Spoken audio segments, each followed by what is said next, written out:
Ever since I started keeping the Grim Reaper as my pet, I picked up a habit. Before leaving home, I'd stick a pen refill in my door as a marker. One day when I got back, I found the pen refill snapped in half. I immediately knew someone had broken into my place. To avoid suspicion, I didn't say a word. I acted like everything was normal. Even when my pet tried to talk to me, I didn't dare respond, because I knew full well a team of detectives was watching my every move. The moment I talked to my pet, I had become their prime suspect. All because I had a notebook. If I wrote down someone's name, that person would die instantly. The detectives had been watching me for weeks. During that time, I had no suspicious behavior, and no one mysteriously died. But the lead investigator still believed I was the killer.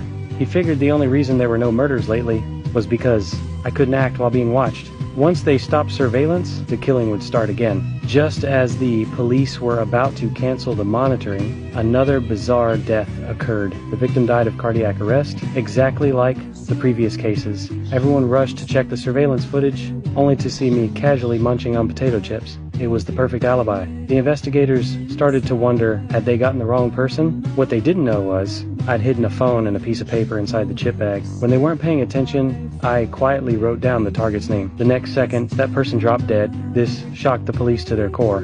They immediately suspected I was the mysterious mastermind. Just as the case hit a dead end, a woman suddenly called. She accused me of being the killer and claimed she had a way to make me confess. Turns out the woman's husband was also a cop who was killed by me during the investigation. To avenge her husband, she'd kidnapped my girlfriend. Then she announced her own name, forcing me to write it down. That way, she'd be killed by my power, and the police could confirm through surveillance whether I truly had the ability to kill. If I refused, she'd shoot my girlfriend right then and there. But I acted completely innocent, as if I had no idea what was happening. The police saw this through the surveillance and thought the woman's actions were too extreme. To ensure the hostage's safety, they immediately ordered officers to the scene. But the sound of police sirens alerted the woman. My girlfriend saw her chance and broke free. The woman instantly lost control, firing multiple shots at my girlfriend, killing her on the spot. She had originally wanted to work with the police to catch the killer, never expecting the victim would become my girlfriend. Seeing my devastated expression, the woman was consumed with guilt